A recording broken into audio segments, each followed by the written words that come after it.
হযরত আবু হুরায়রা রাদিয়াল্লাহু তাআলা আনহু হতে বর্ণিত। তিনি বলেন, রাসূলুল্লাহ সাল্লাল্লাহু আলাইহি ওয়াসাল্লাম বলেছেন, ব্যস্ততার কারণে কোন লোকের নামাজ ঘরে অথবা বাজারে আদায় করার চেয়ে মসজিদে জামায়াতের সাথে আদায় করার সওয়াব ২৫ গুণ বেশি। কারণ কোনো ব্যক্তি ভালো করে সকল আদাবের প্রতি লক্ষ্য রেখে অজু করে নিঃস্বার্থভাবে নামাজ আদায় করার জন্যই মসজিদে আসে।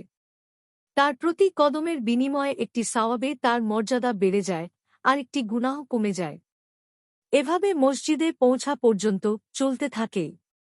নামাজ আদায় শেষ করে যখন সে মুসল্লায় বসে থাকে, ফেরেশতাগণ অনবরত এ দুআ করতে থাকে, হে আল্লাহ, তুমি তাকে মাফ করে দাও। হে আল্লাহ, তুমি তার ওপর রহমত বর্ষণ করো। আর যতক্ষণ পর্যন্ত তোমাদের কেউ নামাজের জন্য অপেক্ষা করতে থাকে, সে সময়টা তার নামাজের সময়ের মধ্যেই পরিগণিত হবে। আর এক বর্ণনার শব্দ হল, যখন কেউ মসজিদে গেল আর নামাজের জন্য অবস্থান করল সেখানে, তাহলে সে যেন নামাজেই রইল। আর ফেরেশতার দুআর শব্দাবলী আরও বেশি, হে আল্লাহ, এই বান্দাকে ক্ষমা করে দাও, তার তওবা কবুল করো। এভাবে চলতে থাকবে যতক্ষণ পর্যন্ত সে অন্য কোনো মুসলিমকে কষ্ট না দেয় বা তার উরু ছুটে না যায়। মুসলিম ৬৪৭। মিশকাতুল মাসাবিহ ৭০২। হাদিসের মান সহিহ। যৌবন বয়সে আল্লাহর ইবাদাতে কাটিয়েছে। ৩ যে ব্যক্তি মসজিদ থেকে বের হয়ে এসে আবার সেখানে ফিরে যাওয়া পর্যন্ত মসজিদেই তার মন পড়ে থাকে। ৪ সেই দুই ব্যক্তি যারা পরস্পরকে আল্লাহর জন্য ভালোবাসে। যদি তারা একত্রিত হয় আল্লাহর জন্য হয়, আর যদি পৃথক হয় তাও আল্লাহর জন্যই হয়।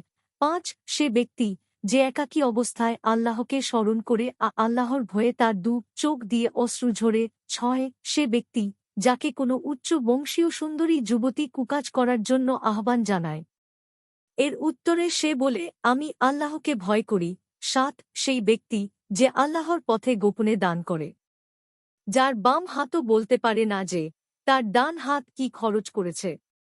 বুখারী ৬৬০, মুসলিম ১০৩১, নাসাই ৫৩৮০, তিরমিজি ২৩৯১, আহমাদ ৯৬৬৫, সহিহ ইবনু হিব্বান ৪৪৮৬, ইরওয়া ৮৮৭।